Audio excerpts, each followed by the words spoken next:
सुबह के 5 बजे थे। पूरे घर में सन्नाटा था, लेकिन रसोई के बर्तन खनकने की आवाज़ आ रही थी। राधा रोज की तरह सबसे पहले उठ गई थी।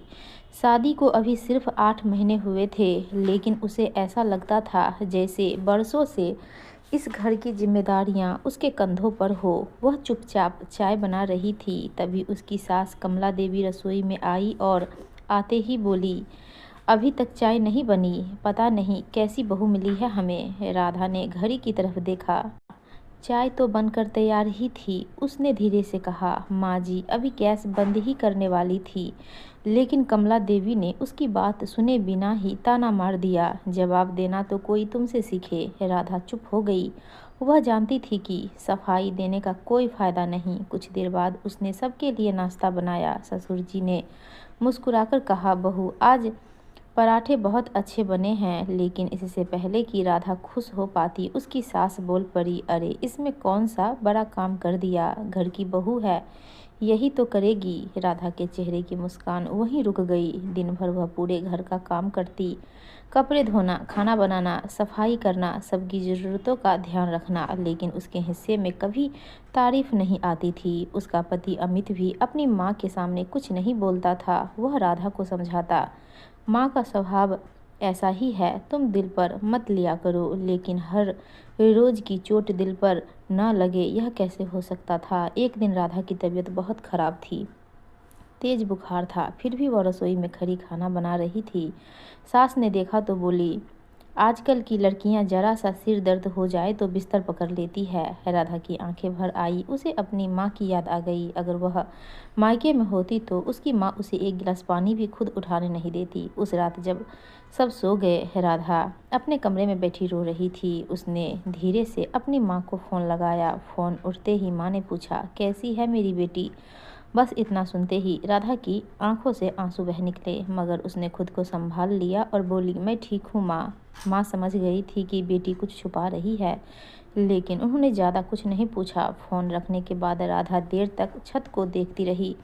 उसे लग रहा था कि शायद उसकी किस्मत में खुशियाँ लिखी ही नहीं है, लेकिन उसे नहीं पता था कि अगले ही दिन उसके जीवन में ऐसा मोड़ आने वाला है जो पूरे घर की सोच बदल देगा।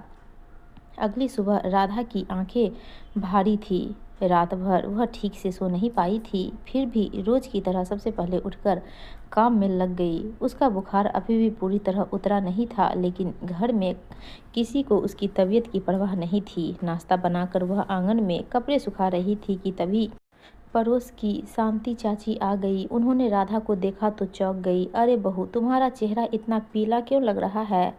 राधा कुछ बोलती उससे पहले उसकी सास कह उठी, कुछ नहीं हुआ, इसे काम से बचने के बहाने हैं बस। शांति चाची ने गौर से राधा को देखा। उसकी आंखों की थकान और चेहरे की उदासी सब कुछ बता रही थी। उस दिन दोपहर में अचानक राधा को चक्कर आया और वह रसोई में ही गिर पड़ी। बर्तन गिरने की आवाज़ सुनकर सब दौड़े। ससुर जी घबरा गए, अरे बहू को क्या हुआ। अमित भी ऑफिस जाने की तैयारी छोड़कर दौड़ा आया। राधा बेहोश थी। उसे तुरंत अस्पताल ले जाया गया। डॉक्टर ने जांच करने के बाद कहा, इनकी हालत कमजोरी और लगातार तनाव की वजह से बिगड़ी है।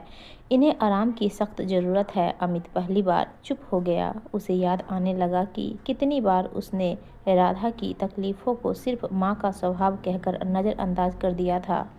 उधर कमला देवी भी डॉक्टर की बातें सुनकर कुछ देर के लिए खामोश हो गई। घर लौटने के बाद राधा को आराम करने के लिए कहा गया, लेकिन राधा की आदत थी कि वह खुद से पहले दूसरों का सोचती थी।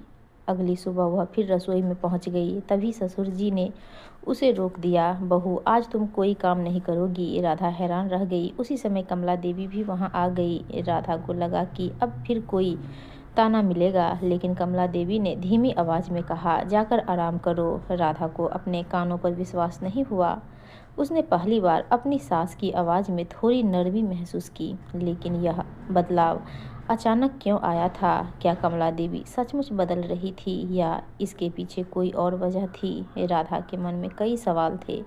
अस्पताल से आने के बाद कुछ दिनों तक राधा ने आराम किया। ससुर जी उसका बहुत ध्यान रखते थे और अमित भी पहले से थोड़ा बदलता हुआ दिखाई दे रहा था, लेकिन कमला देवी का व्यवहार पूरी तरह नहीं बदला था। कभी कभी उनके पुराने ताने फिर सुनाई दे जाते थे। राधा फिर भी चुप रहती, उसे शिकायत करना नहीं आता था। एक शाम अचानक ससुर जी की तबीयत बिगड़ गई।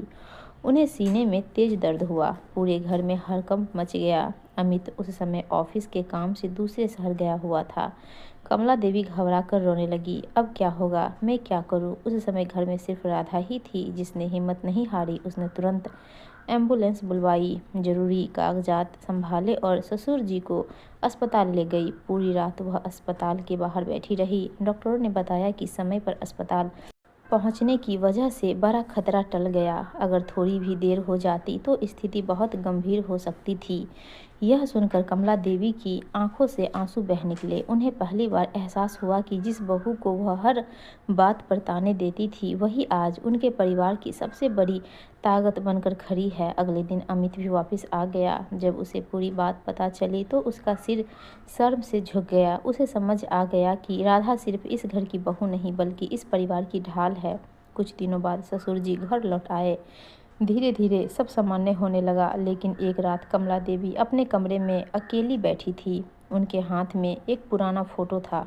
फोटो में एक जवान लड़की मुस्कुरा रही थी। वह कोई और नहीं, खुद कमला देवी थी। फोटो देखते देखते उनकी आंखें भर आई। उन्हें अपना अतीत याद आने लगा। वह भी कभी किसी की बहू बनकर इस घर में आई थी। उन्होंने भी ताने सुने थे, उन्होंने भी अपमान सहा था, उन्होंने भी कई रातें रो रो कर बिताई थी। फिर आखिर ऐसा क्या हुआ कि वही दर्द सहने वाली औरत आज किसी और को वही दर्द देने लगी? उस रात कमला देवी सो नहीं पाई और अगली सुबह उन्होंने एक ऐसा फैसला लिया जिसकी किसी ने कल्पना भी नहीं की थी। अगली सुबह घर का माहौल कुछ अलग था। राधा रोज की तरह जल्दी उठकर रसोई की तरफ जाने लगी, लेकिन जैसे ही वह दरवाजे तक पहुंची, उसके कदम रुक गए। रसोई में कमला देवी खड़ी थी। वह चाय बना रही थी। राधा हैरानी से बोली, माँ जी, आप मुझे बुला लिया होता। कमला देवी कुछ पल चुप रही, फिर उन्होंने धीमी आवाज में कहा, आज तुम बैठो बहू, मैं बनाती हूँ। राधा को लगा जैसे उसने कुछ गलत सुन लिया हो। इतने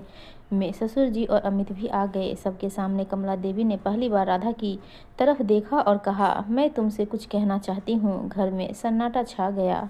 कमला देवी की आंखें नम थी। उन्होंने कांपती आवाज में कहा, बहू, मैंने तुम्हारे साथ बहुत गलत किया है। राधा शतबद्ध रह गई। जिस सास ने कभी उससे प्यार से बात तक नहीं की थी, आज वही उसके सामने खड़ी थी। कमला देवी आगे बोली, जब मैं इस घर में नई नई बहू बनकर आई थी तब मैंने भी बहुत दुख सहा था। मुझे लगा था कि अगर मैं मजबूत बन गई तो सब ठीक हो जाएगा, लेकिन पता ही नहीं चला कि कब मैं वही बन गई जिससे मैं खुद कभी डरती थी।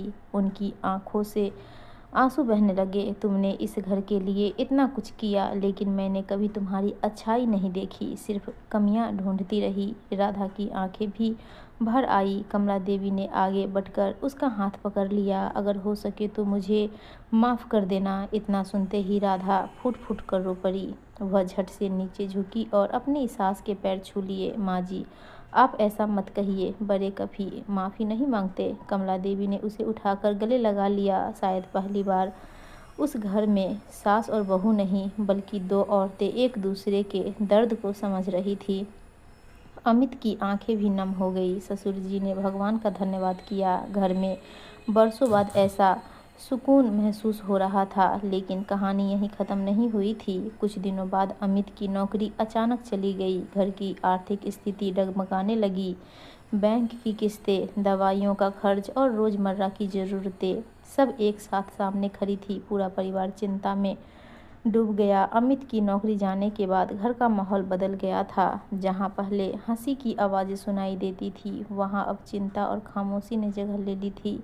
अमित दिन रात नई नौकरी की तलाश में लगा रहता था, लेकिन हर जगह से निराशा ही मिल रही थी। कमला देवी अपने बेटे की हालात देखकर परेशान रहती और ससुर जी की दवाइयों का खर्च भी लगातार बढ़ रहा था। एक रात सब लोग चुपचाप बैठे थे, किसी के पास कोई रास्ता नहीं था। तभी राधा ने धीरे से कहा, अगर आप सब अनुमति दे तो मैं कुछ करना चाहती हूँ। सबकी नज़रें उसकी तरफ उठ गई। राधा ने बताया कि उसे सिलाई और कढ़ाई का बहुत अच्छा काम आता है। शादी से पहले वह पड़ोस की महिलाओं के कपड़े सिलकर कुछ पैसे भी कमाती थी। कमला देवी ने पहली बार गर्व से कहा, बहू, अगर तुम्हें अपने ऊपर भरोसा है तो हमें भी है। अगले ही दिन राधा ने घर के एक छोटे से कमरे में सिलाई का काम शुरू कर दिया। शुरू में सिर्फ 2-3 ऑर्डर मिले, लेकिन उसकी मेहनत और साफ सुथरे काम की चर्चा धीरे धीरे पूरे मोहल्ले में फैल गई।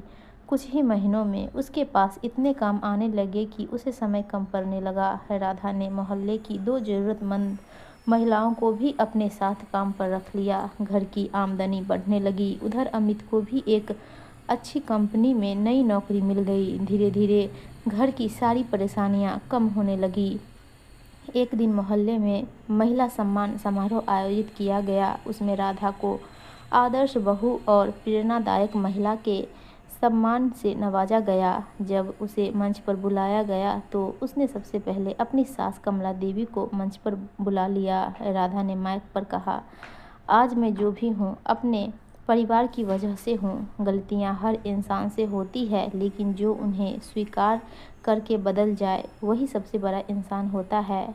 कमला देवी की आंखों से आंसू बहने लगे। उन्होंने सबके सामने कहा, मुझे बहू नहीं बेटी मिली है। पूरा हॉल तालियों से गूंज उठा। उस दिन राधा को लगा कि उसके सारे आंसू, सारी तकलीफ़ें और सारी परीक्षाएं व्यर्थ नहीं गई। जिस घर में वह कभी अकेली महसूस करती थी, आज वही घर उसका सबसे बड़ा सहारा बन चुका था। और कमला देवी, जो कभी उसकी सबसे बड़ी आलोचक थी, आज उसकी सबसे बड़ी प्रशंसक बन गई थी। राधा आसमान की तरफ देखकर मुस्कुराई। शायद भगवान देर से सुनते हैं, लेकिन सुनते ज़रूर हैं।